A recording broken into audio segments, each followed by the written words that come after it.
It's October 2015, a chilly day in autumn. John Brennan receives a weird phone call. It seems to be coming from a stranger.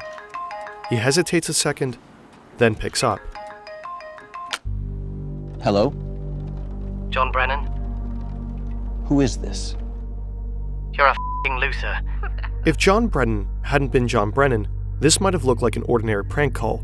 But John Brennan happens to be one of the most powerful men on Earth, the head of the CIA. Who is this? How did you get this number? It was so f***ing easy, bro. You're such a What do you want? I don't want anything. I already f***ing own you. How much do you want? We want $5 trillion. The US government will classify this call as part of a larger conspiracy of identity theft, harassment of government officials, and cyber terrorism. The caller will pay a heavy price for this moment of trollish glory. Why are you doing this? We want you to stop bombing the Middle East. Across the Atlantic, in a house in the West Midlands of England, a 15-year-old kid in his room, the phone still in his hand. He can't believe what he just did. He calls himself Kraka, and he loves to smoke weed. In fact, he's high right now. He's also the leader of Krakas with Attitude. He and his companions terrorized and embarrassed the US security apparatus to a near incomparable degree. They leaked the personal data of police officers, FBI agents, and DOJ officials. They hand-delivered top-secret documents to Julian Assange. Some of the most publicized hacktivism attributed to Anonymous. They call themselves Anonymous. Yeah, it was actually them. In part for the lulz. And this is their story. This was political. Teenager Cyber attacks. hijacked the computers of several US intelligence and Did a security collective called Crackers with Attitude.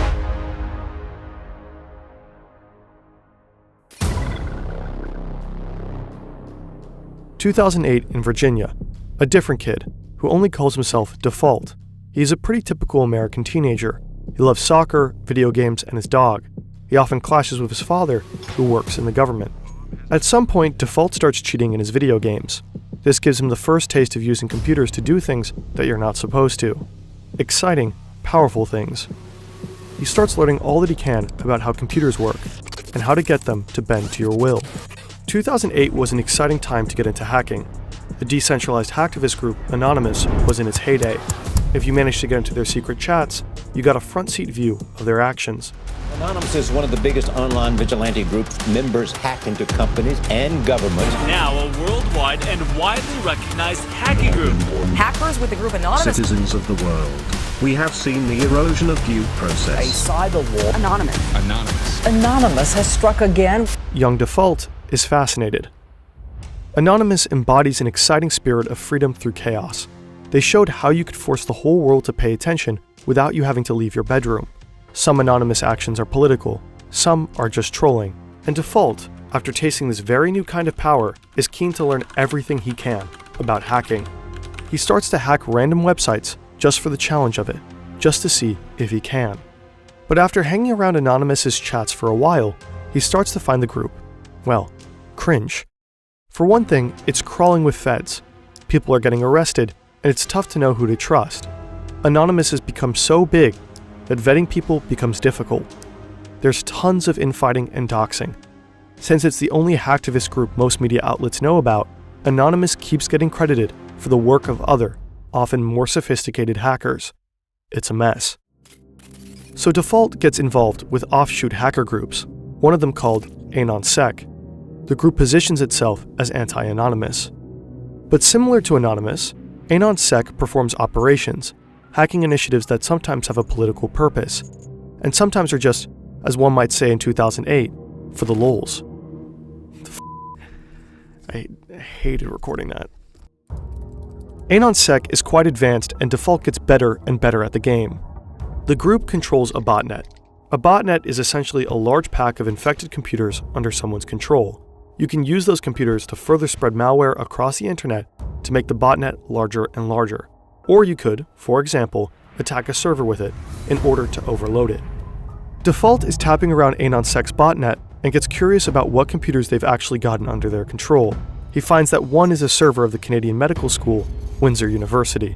Suddenly, Default finds himself with direct access to the university's finances. He pulls up records of students who owe the school money. It all adds up to $9.4 million.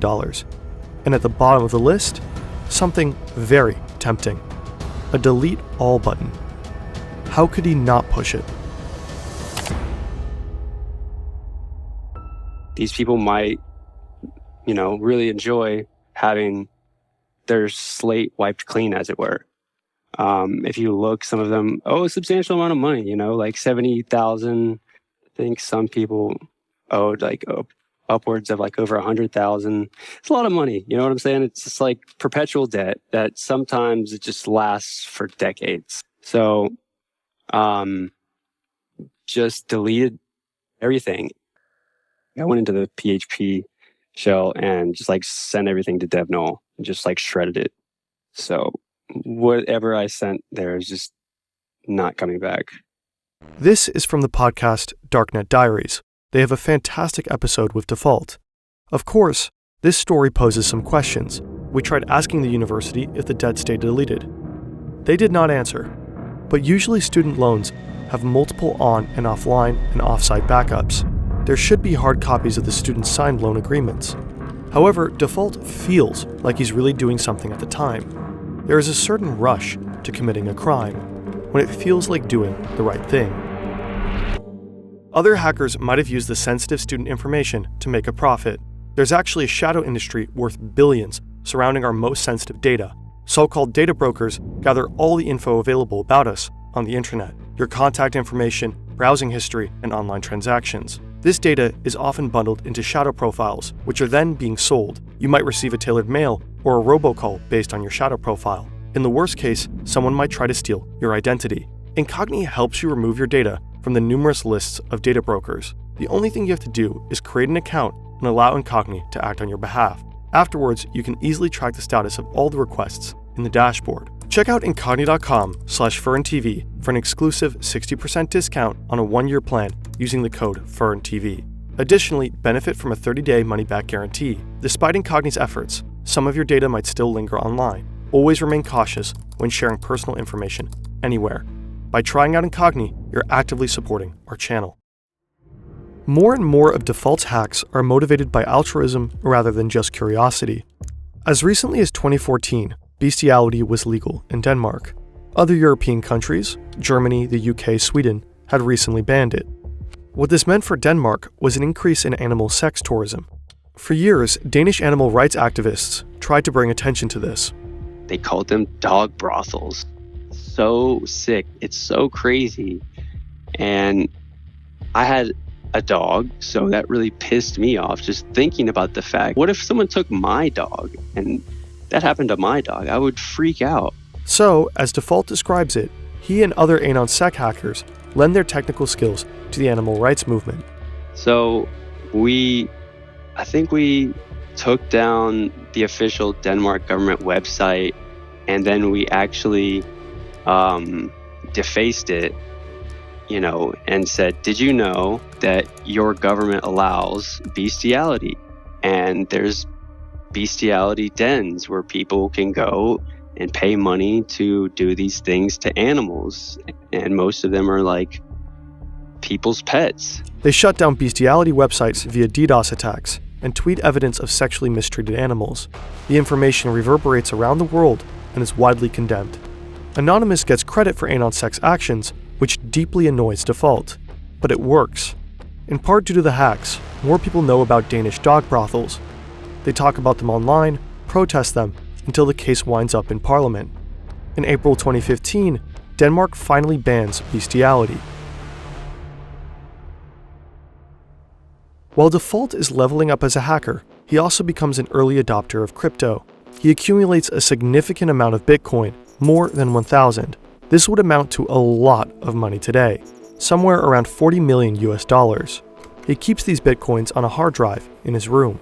He also knows he's making powerful enemies, so he gets a bit paranoid, a bit fanatical with his OPSEC. He never logs into his own Wi-Fi, for one.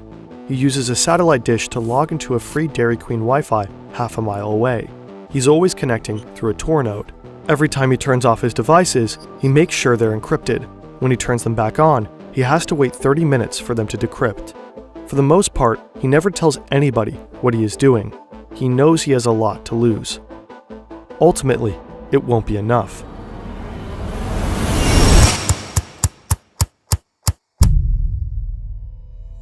Back in May 2013, a 29-year-old US intelligence contractor also has a lot to lose. He has his own home in Honolulu, a loving girlfriend, and a salary of over $200,000 per year. But he's discovered a huge secret, and it's too big to keep.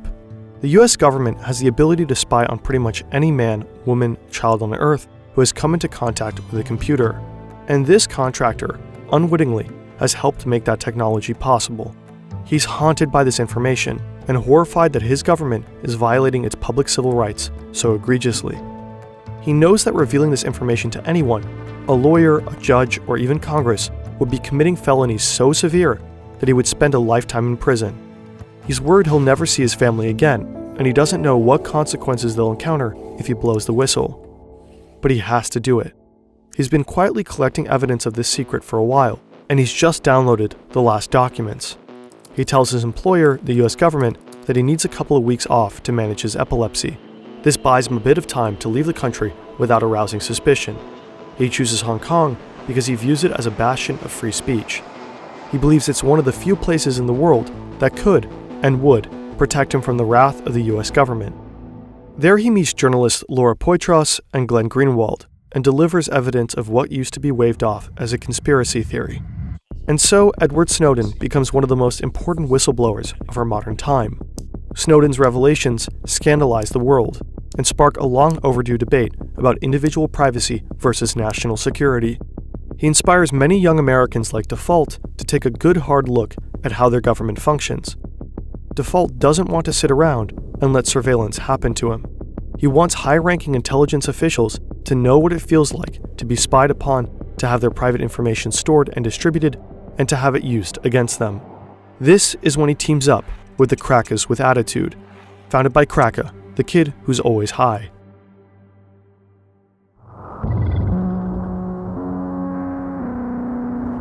Leicestershire, England, 2015. In a housing estate on the outskirts of a sleepy former mining town, there's not a lot to do except get high or go online. In the case of 15-year-old Cracker, he spends his time doing both.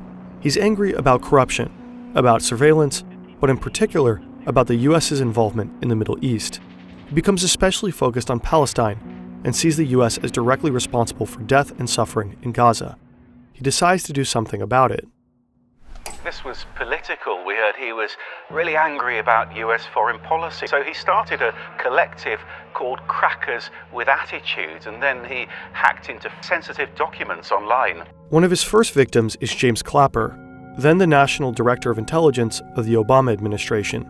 Clapper, one of the highest-ranking members of the intelligence community, had his phone number and address waiting to be found with just one Google search. This provides Cracker with enough information to hack into his email. He posts proof of it on Twitter, which catches Default's attention. Cracker then gets the phone calls to Clapper's house phone rerouted to the Free Palestine movement. Default tweets his respect to Cracker, and the two start chatting. Edward Snowden himself has given James Clapper a very special shout-out in an interview with the German broadcaster ARD. Unfortunately, that interview was blocked from US and German television networks. Apparently, the video is immediately taken down every time it's posted on YouTube, so we'll only show the quotes visually.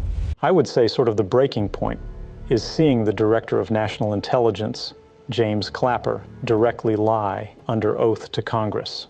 What we do not do is spy unlawfully on Americans, or for that matter, spy indiscriminately on the citizens of any country. We only spy for valid foreign intelligence purposes as authorized by law, with multiple layers of oversight to ensure we don't abuse our authorities. Cracker and Default are livid. Cracker and other hackers loosely connected with CWA team up to target more high-ranking members of the intelligence community. They want to embarrass them and to show them that they aren't as powerful as they think they are. At the top of their list is John Brennan, head of the CIA.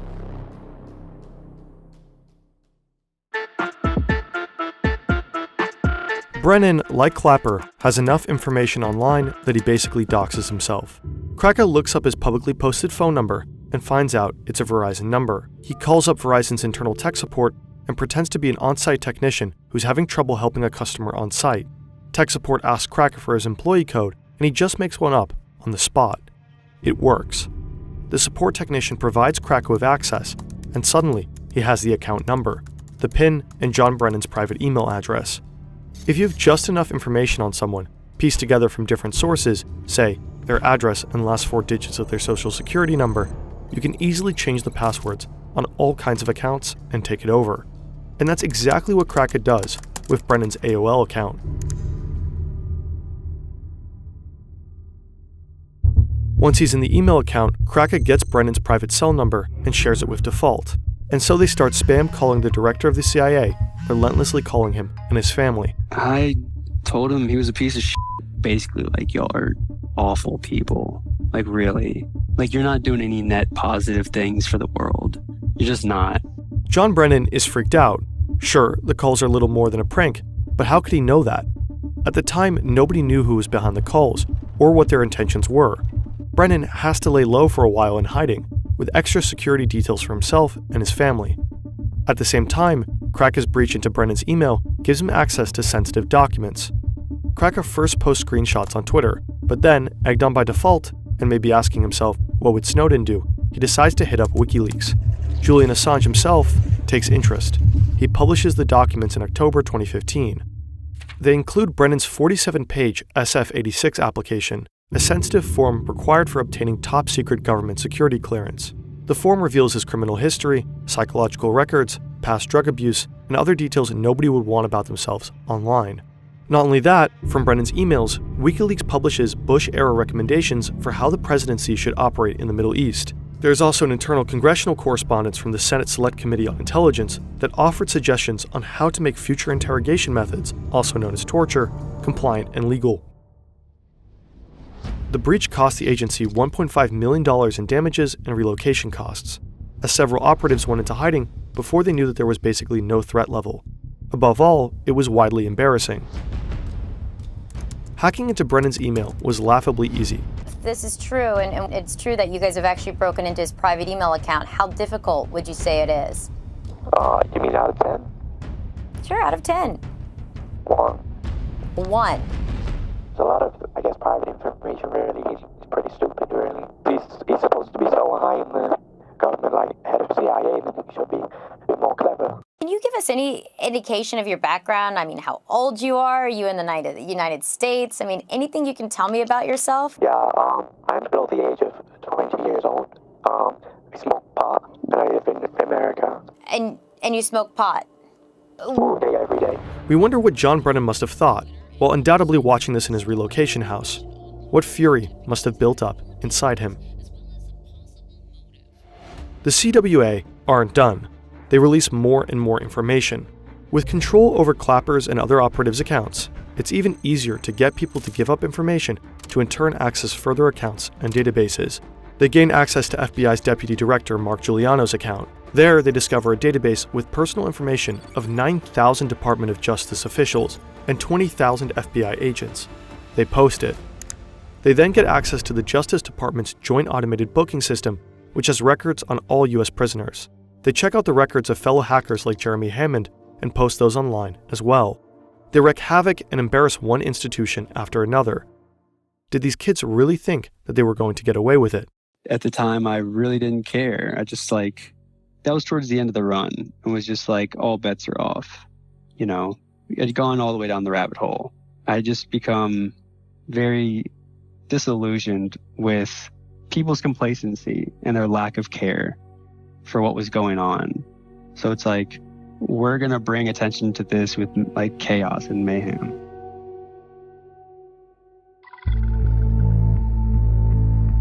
Kraken knows his actions have poked a very big bear. He knows there will be consequences. He just doesn't know what they'll exactly be. I'm going to go to Russia and chill with Snowden, because I know that the government are pretty mad about this. I'm probably going to get tortured. I'm actually a pretty fast runner. Default is paranoid the whole time, constantly worried about his OPSEC.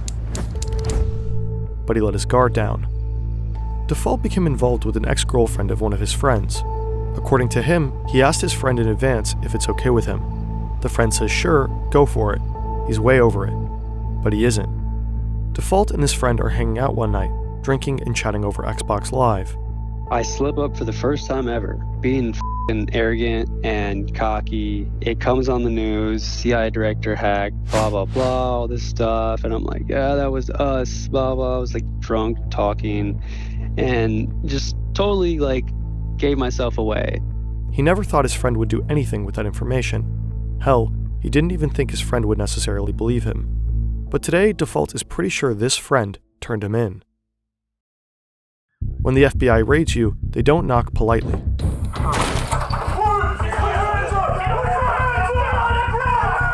FBI agents enter Default's room just as his computer finishes decrypting. They are pointing assault rifles in his face. They drag him out of his room, flash copy his hard drive before it re-encrypts, and seize all of his equipment. Default knows he's finished, but the worst part, watching the agents carry off his hard drive. The hard drive with nearly 1,000 Bitcoin. He blacks out. Kraka, too, gets raided by the British police forces, and his computers are confiscated.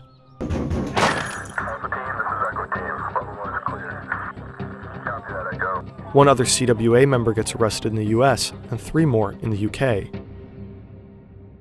Since Kraka was underage and in the United Kingdom, he got a lenient sentence. He spent 2 years in a juvenile detention center. He was the first minor in the UK to be imprisoned for hacking. Today, he's keeping his head down and is done with crime. He just wants to make a career in cybersecurity and move on with his life. He did not want to give us an interview. Default, even though he was less involved, paid a much higher price. He went straight to federal prison with a 5-year sentence. He had to pay $145,000 in restitution, and due to COVID regulations, spent a significant amount of that time in solitary confinement. While pleading in court, he said, "I thought what I was doing was right in terms of political justice, but 2 years later, I realized I was completely wrong." Snowden, too, didn't have a relaxed time fighting asylum in Russia. Shortly after his leak, intelligence officials publicly fantasized about killing him. Whether you're a principled whistleblower who truly understands the significance of what you're leaking, or a stoned teen furious at the world's injustices, messing with the US government will change the course of your life forever. So make sure it's worth it. In December 2023, the Biden administration renewed a very controversial surveillance program. The act allows the administration to spy on anyone in the world without warrant, including its own citizens. It includes a vast database of electronic communications. It's supposed to be accessed only when there's a legitimate reason to believe it will assist intelligence operations. But a US court ruling in 2023 found that the FBI has already misused this database 278,000 times. Unlawful searches were particularly rampant between 2016 and 2020. They've snooped in the private communications of donors to various congressional candidates. They've been watching suspected January 6 rioters, and they've also been surveilling Black Lives Matter protesters. Maybe they're even surveilling us.